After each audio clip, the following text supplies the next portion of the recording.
Galera, bom dia a todos vocês. Eu vou estar disponibilizando esse vídeo aqui para vocês, fazendo uma análise das atividades que que eu exigi de vocês para essa semana, ok? Que no caso vai ser entregue amanhã.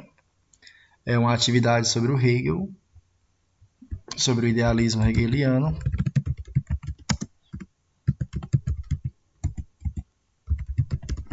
E na verdade ela é bem simples, ok? Não se preocupem. Vamos lá então.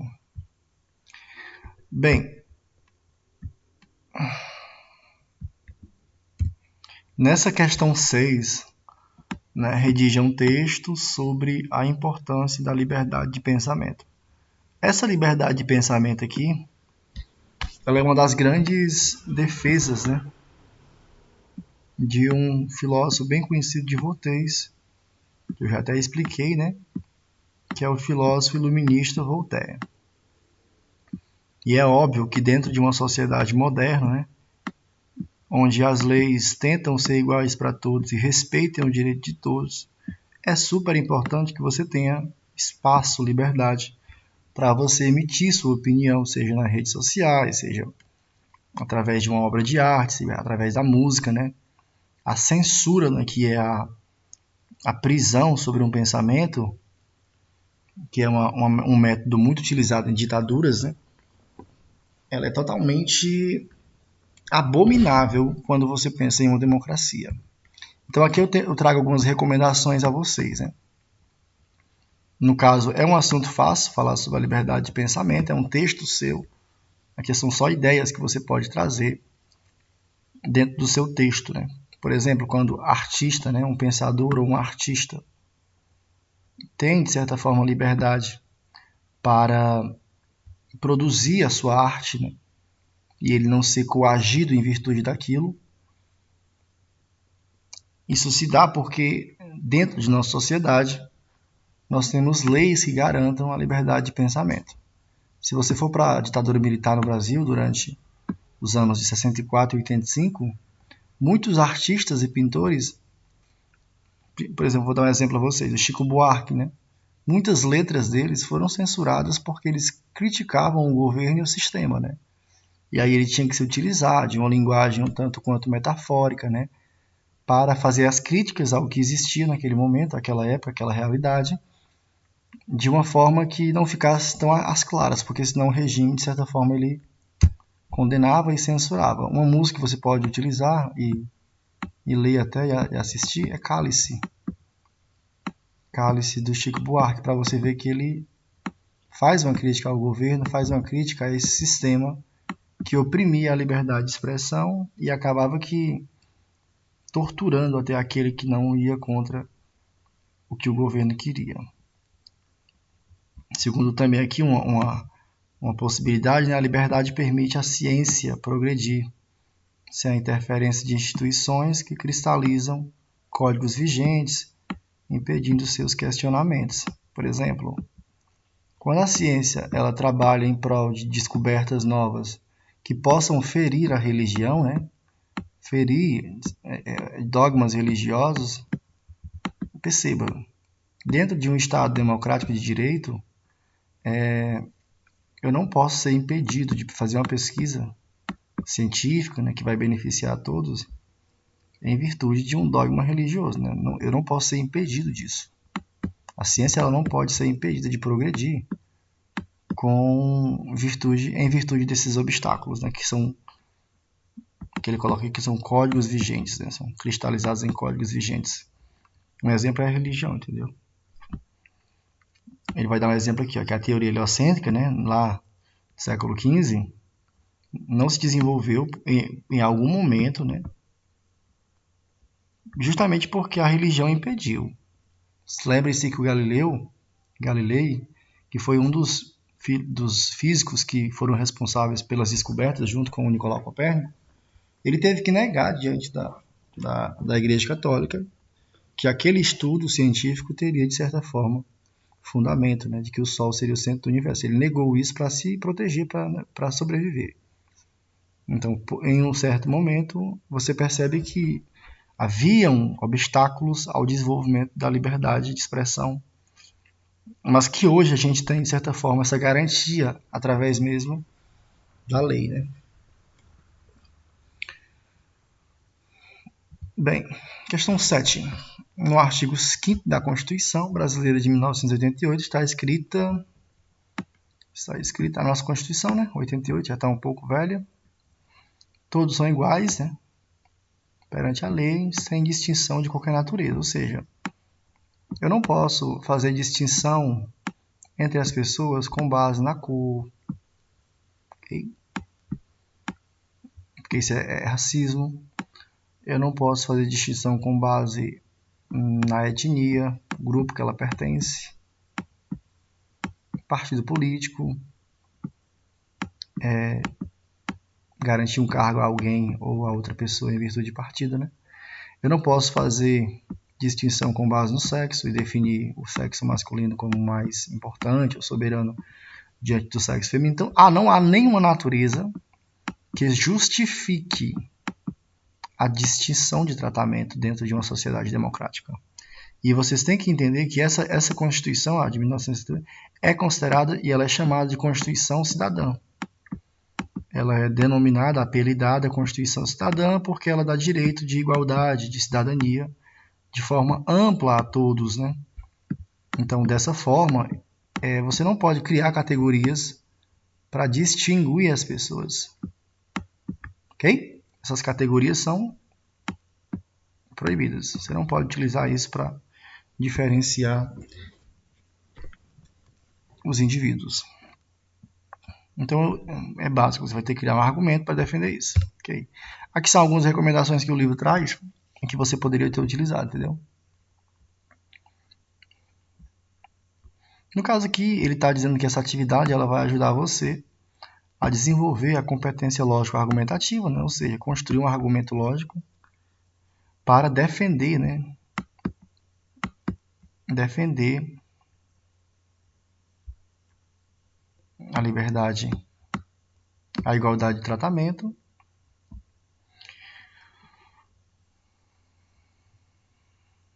E aqui tem um exemplo que ele traz. Ó. Todos nascem iguais, devem ter os mesmos direitos, por isso todos devem ser tratados como iguais perante a lei, sem distinção de qualquer natureza, como está escrito no artigo 5. Quando eu falo que todos são iguais, devem ter os mesmos direitos porque nascem iguais, eu estou falando que o critério do dinheiro, né, o critério da riqueza aqui, não é um critério que pode ser utilizado para diferenciar as pessoas. Né? Mesmo que na atualidade, você vê que às vezes a pessoa que é rica, ela tem um certo tratamento mais rebuscado que uma pessoa pobre dentro da sociedade.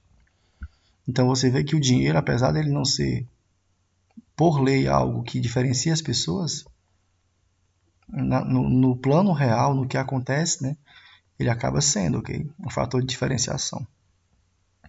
Mas quando eu digo que todos são iguais, nascem iguais, eu estou falando que a lei, que é para todos e que deve funcionar de forma igual para todos, ela não deve promover distinções. E justamente por sermos iguais desde o nascimento, nós devemos ser tratados de forma igual. Então você constrói os seus argumentos aí e elabore uma justificativa boa para isso. É basicamente isso que a questão pede. Bem, aqui nós temos um anúncio, né, uma charge aqui, um desenho, um cartaz, feito pela Associação Nacional de Jornais, né? Deve falar sobre liberdade de expressão, comemorando o Dia Mundial da Liberdade de Imprensa, né? A liberdade que os meios de comunicação têm para expressar as suas opiniões. Então nós temos liberdade, é assim, quanto mais você tem, mais difícil de viver sem ela. Então, com o fim do regime militar, há quase 30 anos, o Brasil recuperou uma das maiores conquistas das sociedades modernas, é a liberdade de expressão. Desde então, buscamos a ter uma imprensa livre e capaz de exercer seu verdadeiro papel de ouvir, investigar, denunciar, expor as informações e as diferentes, assim, uma sociedade mais aberta e justa e democrática. A decisão do Supremo Tribunal Federal, em 2019, revogou uma legislação ultrapassada que ainda ameaçava o jornalismo, né? A lei de imprensa e acho que é propaganda aqui, ainda mais essa tendência. Hoje, responsabilidade é tarefa importante, mas tão importante quanto isso é descobrir que essa liberdade é indispensável, tanto quanto o ar que respiramos. O barulho da imprensa livre é melhor que o silêncio do autoritarismo. Homenagem da Associação Nacional da Jornalismo no Dia Mundial da Liberdade da Imprensa. Então, há uma defesa muito clara aqui da liberdade de expressão. Muito clara mesmo, e como ela é fundamental para garantir uma sociedade de direito. Então, qual é o tema abordado no cartaz? A defesa da liberdade de expressão e uma comemoração a esse fato por meio de uma associação. No caso aqui, o tema é a liberdade de expressão, ok? Questão 2. Na sua opinião, qual é a relação entre imprensa e democracia? Vamos deixar aqui claro um argumento meu. Quando eu falo de uma democracia, eu estou falando de um governo onde as pessoas elas participam das decisões políticas, elas estão engajadas nessa construção de uma sociedade mais igual, elas têm seus direitos, seus deveres. Então, a imprensa, né, que são os órgãos de propaganda, os órgãos de informação, eles devem fornecer informações justamente para esclarecer as pessoas sobre o que está acontecendo, sobre o que não está acontecendo, sobre os problemas, sobre as dificuldades, sobre os sucessos, os avanços. Então, a informação dentro de uma sociedade, dentro de um Estado, ela é fundamental para as pessoas, fundamental. Quanto mais informações eu tenho sobre a realidade, mais eu posso atuar sobre ela, mais eu posso reivindicar melhorias. Então, há uma relação muito estreita aí entre imprensa e democracia. Por quê? Porque um governo justo e democrático, um governo onde o povo exerce seu papel de cidadão, de cobrador da melhoria da sociedade, é um governo onde as pessoas sejam bem informadas. E cabe à imprensa ter esse direito de expressar a sua opinião e informar com justiça e com probidade, né? Sem enganação, o que realmente está acontecendo. Vamos lá. Aqui, nós temos uma imprensa livre, pode informar sobre os fatos e acontecimentos importantes de seu país e do mundo, né? Possibilitando que a população desenvolva mais consciência sobre a realidade, esclarecimento que eu falei nesse instante. Uma população consciente da realidade pode agir em busca de transformação, também falei sobre isso. Isto é, pode interferir politicamente no destino do seu país. A participação política do cidadão é fundamental quando ele tem conhecimento. Participando de projetos públicos, né, ligados, ou seja, cobrando, né, exigindo, né, atuando aos estados ou à federação, ajudando a eleger candidatos que representem, né, integrando mobilizações políticas que assegurem a defesa de suas ideias. Né. Assim, há uma relação muito fundamental entre uma imprensa livre e uma sociedade democrática, ok? Não tem como negar isso. Bem, relacione o cartaz ao pensamento de Hegel, quando ele fala sobre o desenvolvimento da liberdade, né, na história, né? Vamos pensar o seguinte, para o Hegel, essa ideia de que a liberdade ela existe, ela é um fruto, segundo Hegel, né, ela é fruto do espírito absoluto. Então, para o Hegel, há um plano, né, há um desejo do espírito, né? O espírito aqui é aquilo que dá vida à realidade, né? É aquilo que faz tudo existir e coloca tudo no seu devido lugar. Então, para o Hegel, o espírito ele deseja, né, essa tomada de consciência onde todos sejam livres, né? Onde a liberdade seja, de certa forma, ampla, né, e atinja a todos. A ideia de liberdade é central na filosofia de Hegel, né? Para ele, a liberdade só se efetivou, se tornou realidade por meio de um percurso histórico. Então, ele vai até citar épocas distintas e as formas de liberdade que existiam. O conceito de liberdade como um direito de todos, né, é muito novo, é uma coisa da modernidade. Essa ideia de que todos nós temos direitos para falar, se posicionar, religião, é uma coisa muito contemporânea, entendeu? Do nosso tempo. Se você for olhar para as épocas antigas, essa ideia de liberdade ela era muito restrita, né? Aí ele cita aqui, Antes, né, disso, né, a ideia se apresentou como uma liberdade de uma pessoa, que ele vai falar sobre a época dos imperadores, dos reis da Mesopotâmia, da Grécia Antiga, que são modelos de sociedade, né, de épocas em que a liberdade ela não era para todos, mas algumas pessoas apenas eram livres. No caso, por exemplo, da Grécia Antiga, os homens eram as pessoas que tinham, de certa forma, uma liberdade maior sobre a sociedade. Quando ele fala da Mesopotâmia aqui, onde ele anuncia um rei como livre, as sociedades que existiram ali na Mesopotâmia, no começo das civilizações, são sociedades que a maioria são pessoas, são servos. A maioria da população são servos do Estado e não tem liberdade. Então, o livre é o rei, aquele que tem a liberdade é o rei. E quando você chega na atualidade, né, você vê que a liberdade ela se estende a todos. As mulheres têm seus direitos de liberdade, as crianças têm seus direitos, os jovens têm o seu estatuto, né? Tem o ECA, né? Que é o Estatuto da Criança e do Adolescente, que protege a criança, que traz a liberdade e traz os direitos da criança. Então, esse conceito é um conceito que se amplia na modernidade para todos. Então, para ele, olha o que ele vai falar, o conceito de liberdade é como direito, né? De todos, é uma evolução do espírito e da humanidade. Então, esse espírito, ele passa por etapas, ele evolui, ele passa por um processo cujo fim seria justamente isso. Seria essa ideia de liberdade sendo acessível para todos. Então, há um processo histórico que ocorre, segundo Hegel, e que expressa a vontade do espírito, que leva à liberdade a ser disponibilizada para todos. Pronto. Vamos para a quarta questão para finalizar. Vamos lá então aqui. Em sua opinião, no Brasil atual, a imprensa é realmente livre? Justifique. Se é na sua opinião, né? É uma questão muito pessoal, né? Nós estamos vivendo na época do governo do Bolsonaro, né? E aqui eu quero que você reflita o seguinte, né? Se você acha que os meios de comunicação, os jornais, por exemplo, a imprensa, a propaganda, né? A televisão, as redes de televisão, elas são livres para defender o que pensam ou não. Reflita sobre isso. Você acha que o governo interfere?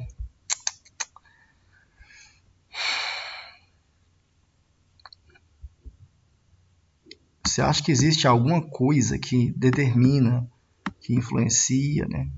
Que impede, né? Que a imprensa seja realmente livre? Eu particularmente acho que não, entendeu? Vou dar um exemplo a vocês. A Globo, ela é muito claro que ela é contra o governo de Bolsonaro, né? E a Globo tem seu espaço, né, para atuar, né? Tem seus jornais que emitem suas opiniões.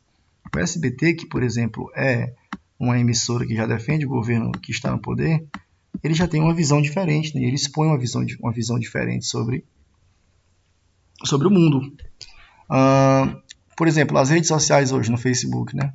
Hoje em dia você vê muitas formas de manifestação no Facebook que são muito da nossa época, né? Por exemplo, aconteceu um crime, né? E houve uma certa impunidade, né? Foi o caso agora do estupro culposo, né? Como foi analisado pelos juristas, né? Que analisaram o crime lá.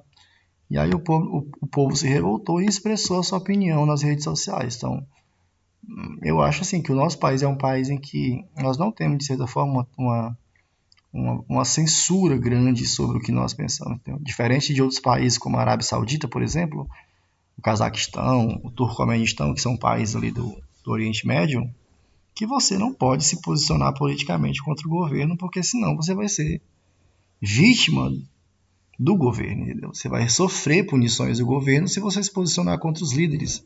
A imprensa ela é totalmente controlada pelo governo, né? As redes de televisão, por exemplo, a Al Jazeera na Arábia Saudita é uma rede de comunicações do próprio governo, né? E lá só vai sair notícias que beneficiam o governo, entendeu? Então o nosso país é um país que eu particularmente considero com uma certa liberdade de expressão e de pensamento dada como direito, né? Galera, é isso. Essa é a análise. Espero que vocês tenham gostado. E eu vou parar por aqui, ok? Aqui nós temos uma imagem sobre o Hegel, uma ideia de que a liberdade ela se processa em épocas diferentes, de formas diferentes, mas que o espírito conduziu ela para um momento no qual nós nós desfrutamos dela de forma ampla, né? O Hegel até fala, né? A verdadeira liberdade é autoconsciente, na medida em que eu tenho autoconsciência ao meu redor. Eu entendo o que é que está acontecendo, eu consigo entender e compreender, através de uma autoconsciência, de tudo que existe, tudo que é, como um fruto do Espírito, da vontade do Espírito. Tanto eu quanto as coisas que existem na natureza. Ok? É isso. Espero que vocês tenham gostado.